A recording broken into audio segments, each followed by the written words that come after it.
Halo semuanya, kembali lagi dalam pembelajaran jarak jauh. Di video kali ini kita akan membahas mengenai gerak pada hewan. Ini untuk PJJ IPA SMP kelas 8. Yuk kita langsung ke materinya saja.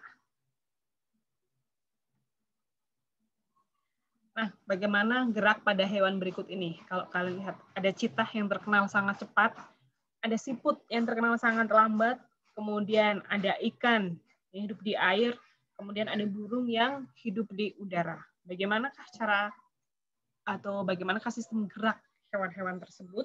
Nah, yuk kita pelajari bareng-bareng. Gerak hewan, sebelum kita mempelajari gerak hewan, kita mengklasifikasikan hewan dulu supaya lebih mudah ya untuk dipelajari. Jadi berdasarkan jenisnya, hewan itu dibedakan menjadi dua. Ada hewan vertebrata atau bertulang belakang dan invertebrata atau tidak bertulang belakang. Sedangkan berdasarkan habitatnya, ada hewan darat, air, dan udara. Sebenarnya ada juga hewan yang hidup di dua habitat, yaitu di habitat air dan darat, misalnya contohnya adalah katak atau binatang amfibi. Jadi hidup di dua habitat ya, bukan di dua dunia, lebih tepatnya di dua habitat. Ini adalah klasifikasi untuk hewan atau animalia. Nah, nanti ada beberapa yang akan kita pelajari sistem geraknya. Contohnya nanti ada bagian dari moluska, mamalia, aves, kemudian reptil. Nanti akan coba kita lihat bagaimana sih sistem gerak dari hewan-hewan tersebut. Ini klasifikasi binatang tadi yang disampaikan berdasarkan vertebrata, invertebrata, kemudian masih dibagi lagi hewan yang berdarah panas, hewan berdarah dingin, kemudian hewan yang berruas, dan hewan yang tidak ada ruasnya. Nah, di video ini kita akan mempelajari beberapa sistem gerak dari hewan. Yang pertama itu adalah mamalia. Ini adalah mamalia yang terkenal sekali dengan kecepatannya, yaitu citah. Jadi kelincahan hewan mamalia saat bergerak itu bisa tergantung pada kekuatan kaki belakangnya untuk memberikan dorongan ke depan. Sebenarnya tidak hanya kekuatan kaki saja, tapi ternyata ada struktur tulang, struktur kepala, struktur otot, kemudian struktur pernafasannya juga mempengaruhi ya. Kemudian ada lagi hewan mamalia bertubuh kecil yang sistem geraknya itu disesuaikan dengan kebiasaan hidupnya. Misalnya seperti kera yang suka bergelantungan di pohon, itu ternyata punya rangka yang lebih panjang bagian tangannya daripada bagian kakinya dan memudahkan untuk bergerak. Kadang kera atau hewan primata ada yang punya ekor, ada juga yang tidak punya ekor ya. Semuanya digunakan untuk membantu mereka dalam bergerak. Nah, kemudian bagaimana dengan ular? Ini cukup menarik ya. Jadi seperti pada gambar kita lihat ternyata rangka ular itu menginspirasi teknologi untuk membuat robot arm atau robot tangan ya, robot yang mudah untuk bermanuver ya. Jadi kalau kita lihat ular itu bentuknya panjang, mana tubuhnya, mana ekornya. Nah, ini ada bagian dari hewan ular, ternyata ular juga punya tulang belakang, maka masuk ke golongan vertebrata. Dan kalau kita lihat di gambar itu ada bagian dari rusuk ular yang ternyata sangat banyak. Ya, nah fungsi tulang pada ular ini juga selain untuk bergerak juga untuk melindungi bagian organ di dalamnya. Ya. Nah, bagaimana sih ular itu bergerak? Ternyata ular bergerak tidak hanya dibantu oleh tulangnya saja, tetapi ternyata ada sisik perut, sisik di bagian perut yang membantu ular untuk bergerak. Jadi sisiknya itu ada yang berbentuk persegi, ada yang berukuran panjang, ada yang berukuran pendek juga, bervariasi. Tujuannya untuk apa? Itu tujuannya seperti ulir yang ada di bagian ban kendaraan, yaitu untuk mencengkram dan mendorong ular ke depan sehingga lebih mudah bergerak. Jadi kalau kita lihat ternyata di bagian permukaan perut ular itu ada bagian seperti kaki yang tersembunyi ya. Ini ada seperti bagian cakar. Ini bertujuan untuk apa? Untuk membantu ular dalam mencengkeram dan mendorong ular untuk bergerak ke depan. Jadi selain ada otot, selain ada rangka, ternyata ular dibantu oleh sisik yang ada di perutnya. Bahkan ada bagian yang disebut dengan vestigial hind limb ya, ini seperti apa namanya gigi taring ya. Lihat di sini femur itu juga berarti adalah tulang ya. Nah, berikutnya ini adalah serangga yang unik dan ikonik. Kenapa? Karena terkenal mampu mengangkat benda-benda yang masanya jauh lebih besar daripada tubuh semut tersebut. Kenapa bisa begitu ya? Karena ternyata karena semut tersebut punya rangka luar yang keras, kemudian bagian dalam tubuhnya itu sangat ringan, sehingga mereka itu otot-otot yang mereka punya itu tidak diboroskan untuk mengangkat tubuhnya sendiri, sehingga bisa difokuskan untuk mengangkat beban di luar tubuhnya. Sedangkan manusia punya otot, punya rangka, tetapi karena massa tubuh manusia itu juga berat, maka otot dan rangka manusia lebih utama difokuskan untuk menopang massa tubuh manusia itu, sehingga manusia tidak memiliki banyak kekuatan yang tersisa untuk mengangkat benda lain yang massanya jauh lebih besar. Jadi semut meskipun binatang kecil ternyata sistem geraknya sangat bagus, sehingga dia justru malah bisa mengangkat benda-benda yang massanya lebih besar daripada si semut itu. Berikutnya ini ada hewan air ya. Hewan air yang sangat lincah di dalam air, ikan. Apakah ikan hanya bergerak dengan bantuan dari rangka dan ototnya saja? Nah, ternyata ikan dalam bergeraknya di air itu dibantu oleh sirip. Sirip itu membantu ikan untuk berenang. Jadi sirip mudah digerakkan, digunakan untuk berenang, untuk menyeimbangkan tubuh, juga untuk mengemudi, bahkan untuk mengerem ya. Jadi ketika ikan berenang bisa langsung berhenti ya. Itu dibantu oleh sirip.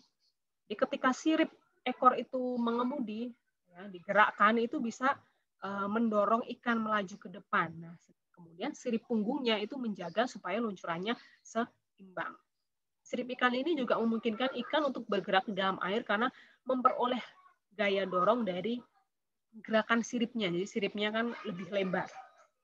Sirip ini memberikan tekanan yang besar ke air, sehingga ketika sirip tersebut digerakkan, ikan memperoleh gaya dorong air sebagai reaksinya. Jadi ada F aksi, F reaksi, ternyata ikan dulu yang lebih yang mengaplikasikan hukum 3 Newton ya. Jadi ikan memberikan aksi kepada air, nah air memberikan reaksi sebagai gaya dorong, sehingga ikan dapat melaju dengan leluasa di dalam air. Berikutnya ada burung. Nah, ini binatang yang menginspirasi tentu saja dalam teknologi seperti sayap pesawat terbang ya. Jadi bentuk burung yang sangat aerodinamis ini, aerodinamis ini membantu burung untuk terbang. Ya. Jadi menambah gaya angkat dan kemudian sekaligus untuk mengurangi tekanan di udara.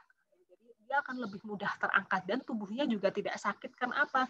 Karena tekanan dari udara itu pun bisa dikurangi dengan struktur sayap ataupun tubuh dari burung yang sangat aerodinamis. Nah, tapi ternyata tidak hanya struktur tubuhnya saja yang membantu burung ini untuk bergerak.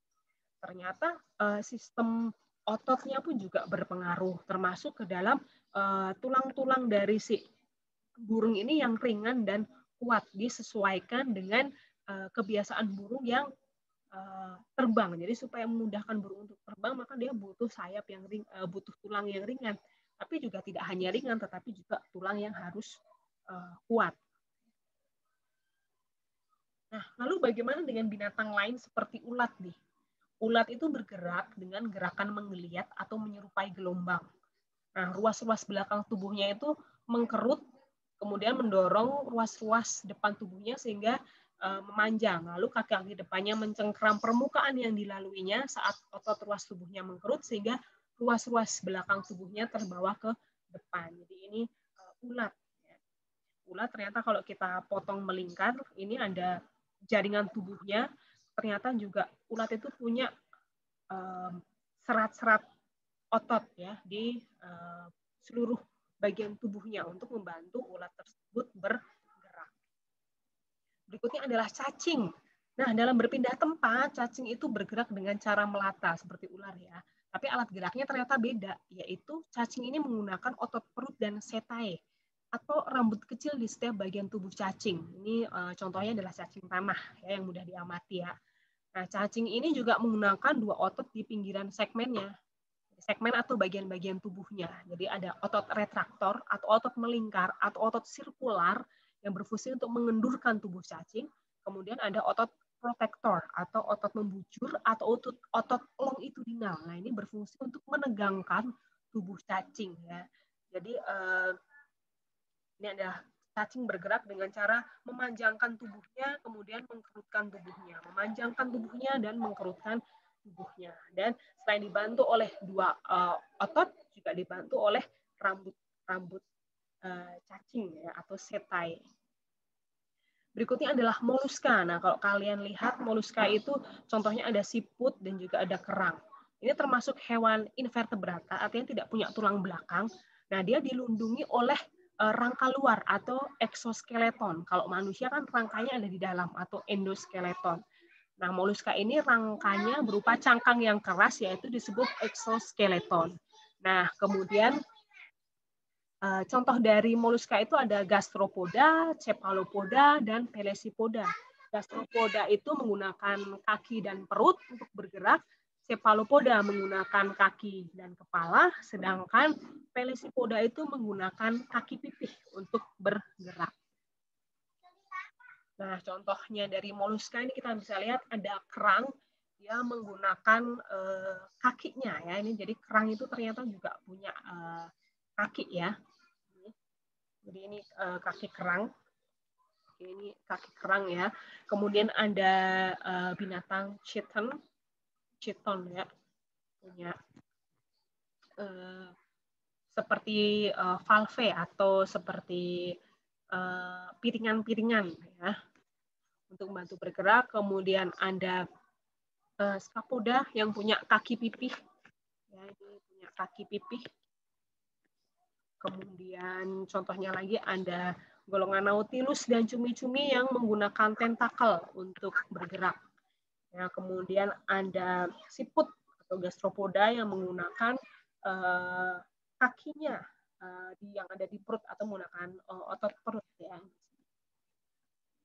Nah, itu tadi contoh sistem gerak pada hewan. Semoga membantu kalian untuk menambah pengetahuan dalam belajar IPA di masa pandemi dalam pembelajaran jarak jauh. Semoga membantu dalam belajar, tetap semangat dan tetap menjalankan protokol kesehatan dimanapun kalian berada.